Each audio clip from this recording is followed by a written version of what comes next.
बेंगलुरु में हुई हिज़्ब इख्तलाफ सियासी जमातों की मीटिंग में नेशनल कॉन्फ्रेंस और पीडीपी ने भी शिरकत की, लेकिन दफ़ा 370 की बहाली के लिए कायम की गई People's Alliance for Gupkar Declaration को इन सियासी जमातों ने सख्त खाने में डाल दिया है। एलसी और पीडीपी की सरबराही में दफ़ा 370 की बहाली के लिए पीएजीडी को तश्कील दिया गया था। पीएजीडी इब्तदाई अय्याम में काफ़ी सरगर्म थी, तहम गुज़श्ता एक बरस से पीएजीडी की जानिब से कोई बयान जारी हुआ है, न कोई मीटिंग मुनक्कद हुई। सियासी मुबस्सरीन का मानना है कि पीएजीडी उस वक्त गैर फ़ाल हुई जब फ़ारूक अब्दुल्ला की सरबराही में जम्मू और कश्मीर अपोजिशन जमातों ने ऑल पार्टीज़ इजलास में शिरकत की।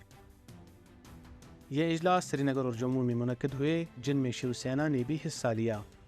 अगरचे शिवसेना ने दफ़ा 370 के ख़ात्मे पर जम्मू में जश्न मनाया था। पीएजीडी के मुआविन और नेशनल कॉन्फ्रेंस के रुकन पार्लियामेंट हसनैन मसूदी का कहना है कि पीएजीडी एक नज़रियाती इत्तेहाद था जो अभी भी कायम है।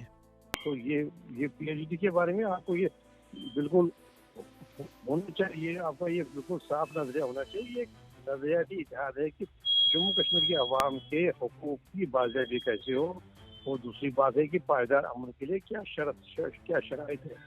अव्वल शर्त ये है कि यहाँ की जो ऑटोनॉमी है, जो यहाँ की तशख़्ख़ुस है, वो रिस्टोर किया जाए, 5 अगस्त के फैसले मनसूख किए जाएँ। और दूसरा है कि एक्सटर्नल जो बाहर एक्सटर्नल डायमेंशन एड्रेस करने की बातचीत शुरू है। लेकिन गुज़श्ता 1 साल से सर कोई इजलास नहीं हुआ पीएजीडी का।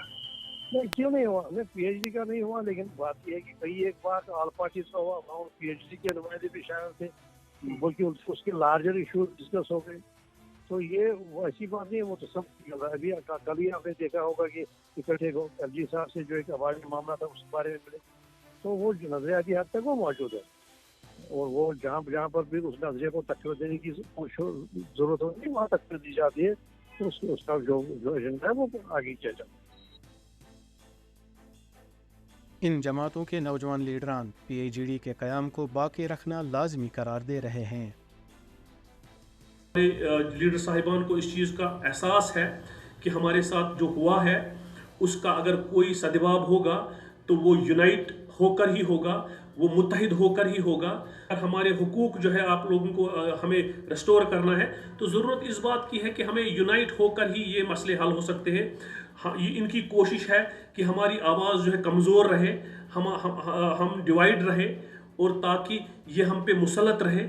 और हमारे पास सबसे बड़ा ऑप्शन है कि हमें यूनाइट होकर जो है इस सोच का मुकाबला करना चाहिए। जिस तरह से अब नेशनल कॉन्फ्रेंस और पीडीपी पंचायती और बल्दियाती इंतखाबात के लिए अलहदा तौर सरगर्मियाँ कर रही हैं, इससे साफ जाहिर है कि पीएजीडी अब माजी की कहानी है। ET भारत के लिए श्रीनगर से मीर फरहत की रिपोर्ट।